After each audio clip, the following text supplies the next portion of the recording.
demandons une libération du potentiel des agences de travail temporaire. Parce que le travail temporaire est en France la forme d'emploi flexible la plus responsable, mais il est aussi extrêmement contraint, surtout lorsqu'on le compare à la manière dont il se déploie dans les autres pays européens. En France, le travail temporaire est une formule d'emploi extrêmement protectrice parce qu'elle est assortie de nombreuses garanties. La première garantie offerte aux salariés intérimaires et à leurs familles, c'est notamment de pouvoir accéder à une mutuelle santé extrêmement qualitative. C'est aussi l'accès à une prévoyance et à une protection contre les accidents du travail dès la première heure de travail. La possibilité d'accéder à de nombreuses aides sociales, des aides au logement, des aides à la garde d'enfants, des aides à la mobilité et en matière de formation, un accès très facilité à des actions de formation plus ou moins longues. Nous sommes toujours contraints par toute une série de dispositions restrictives qui nous empêchent aujourd'hui de donner la pleine expression de nos capacités.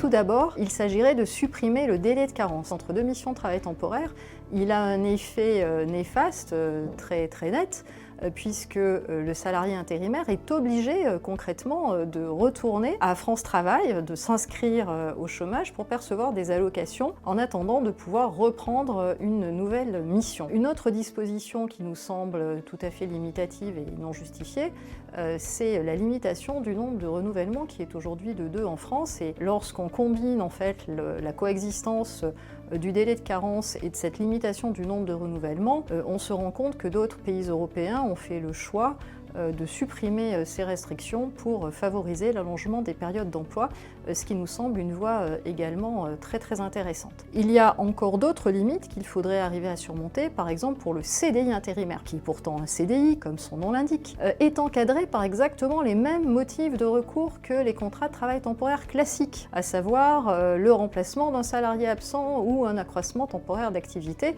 Donc là aussi, le CDI intérimaire nous semble victime d'un cadre juridique obsolète. Il serait tout à fait précieux de pouvoir supprimer cette exigence du motif. Une autre disposition qui nous paraît aujourd'hui un peu datée, c'est l'interdiction pour les agences de travail temporaire d'offrir des prestations RH extrêmement développées qui iraient au-delà du travail temporaire, du recrutement pour le compte d'autrui ou du travail à temps partagé. C'est aussi le cas dans d'autres pays européens et nous aimerions bénéficier de cette mesure de libéralisation de nos prestations. Et enfin, pour aborder le sujet des seniors qui est aujourd'hui en pleine actualité du fait de la concertation sur les retraites, nous estimons que notre secteur a aussi tout son rôle à jouer pour peu qu'on lui en donne les moyens. Et donc nous aimerions inscrire l'action des agences de travail temporaire dans le cadre du déploiement du futur contrat de valorisation de l'expérience qui permettrait à des seniors de plus de 60 ans de rejoindre plus facilement l'emploi, d'y rester jusqu'à leur départ à la retraite à taux plein. C'est l'espoir que nous formulons.